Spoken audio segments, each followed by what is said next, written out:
పరిశుద్ధ గ్రంథము నుండి పాత నిబంధన గ్రంథము ద్వితీయోపదేశకాండము 13వ అధ్యాయము.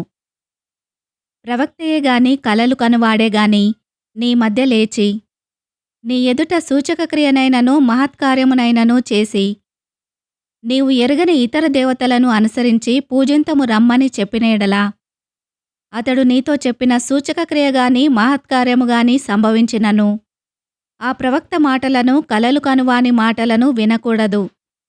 ఏలయనగా మీరు మీ దేవుడైన యెహోవాను మీ పూర్ణ హృదయముతోనూ మీ పూర్ణాత్మతోనూ ప్రేమించుచున్నారో లేదో తెలుసుకొనుటకు మీ దేవుడైన యెహోవా మిమ్మును పరీక్షించుచున్నాడు.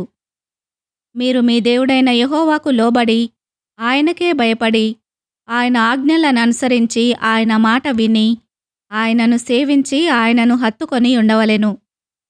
నీవు నడవవలనని నీ దేవుడైన యెహోవా నీకాజ్ఞాపించిన మార్గములో నుండి నిన్ను తొలగించునట్లు ఐగుప్తు దేశములో నుండి మిమ్మును రప్పించి దాస్యగృహములో నుండి మిమ్మును విడిపించిన మీ దేవుడైన యెహోవా మీద తిరుగుబాటు చేయుటకు మిమ్మును ప్రేరేపించెను గనుక ఆ ప్రవక్తకేమీ ఆ కలలు కనువానికేమీ మరణశిక్ష విధింపవలెను.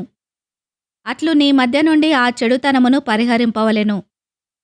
నీ తల్లి కుమారుడే గాని నీ సహోదరుడే గాని నీ కుమారుడే గాని నీ కుమార్తెయే గాని నీ కౌగిటి భార్యయే గాని నీ ప్రాణ స్నేహితుడే గాని భూమి యొక్క ఈ కొన మొదలుకొని ఆ కొన వరకు నీకు సమీపముగా నుండినను నీకు దూరముగా నుండినను నీ చుట్టూనుండు జనముల దేవతలలో నీవును నీ పితరులను ఎరగని ఇతర దేవతలను పూజింతము రమ్మని రహస్యముగా నిన్ను ప్రేరేపించిన యెడల వారి మాటకు సమ్మతింపకూడదు, వారి మాట వినకూడదు, వారిని కటాక్షింపకూడదు, వారి యందు జాలిపడకూడదు, వారిని మాటుపరచకూడదు, అవశ్యముగా వారిని చంపవలెను. చంపుటకు నీ జనులందరికీ ముందుగా నీ చెయ్యి మొదట వారి మీద పడవలెను, రాళ్లతో వారిని చావగొట్టవలెను. ఏలయనగా ఐగుప్తు దేశములో నుండియు దాస్యగృహములో నుండియు నిన్ను రప్పించిన నీ దేవుడైన యెహోవా యొద్ద నుండి వారు నిన్ను తొలగింప యత్నించెదరు. అప్పుడు ఇశ్రాయేలీయులందరూ విని భయపడుదురు గనుక నీ మధ్య అట్టి దుష్కార్యమేమియూ ఇకను చేయకుందురు.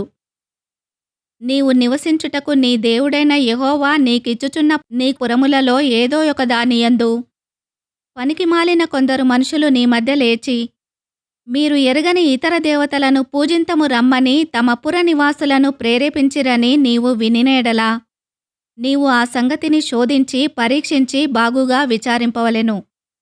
అది నిజమైన యెడల అనగా అట్టి హేయమైనది నీ మధ్య జరిగిన యెడల ఆ పుర నివాసులను అవశ్యముగా కత్తివాత సంహరించి దానిని దానిలోనున్న సమస్తమును దాని పశువులను కత్తివాత నిర్మూలము చేయవలెను. దాని కొల్ల సొమ్మంతటిని విశాల వీధిలో చేర్చి నీ దేవుడైన యెహోవా పేరట ఆ పురమును దాని కొల్ల సొమ్మంతటిని అగ్నితో బొత్తిగా కాల్చివేయవలెను. అది తిరిగి కట్టబడక ఎల్లప్పుడూ పాడుదిబ్బయై ఉండును. నేడు నేను నీకాజ్ఞాపించు ఆయన ఆజ్ఞలన్నింటినీ గైకొనుచు నీ దేవుడైన యెహోవా దృష్టికి యథార్థమైన దాని చేయుచు నీ దేవుడైన యెహోవా మాట వినునప్పుడు యెహోవా తన కోపాగ్ని నుండి మల్లుకొని నీ యందు కనికరపడి నిన్ను కరుణించి నీ పితరులతో ప్రమాణము చేసిన రీతిని నిన్ను విస్తరింపజేయునట్లు నిర్మూలము చేయవలసిన దానిలో కొంచెమైనను నీ యొద్ద ఉంచుకొనకూడదు. ఈ వాక్యమును విన్న మిమ్ములందరినీ దేవుడు దీవించునుగాక. ఆమెన్.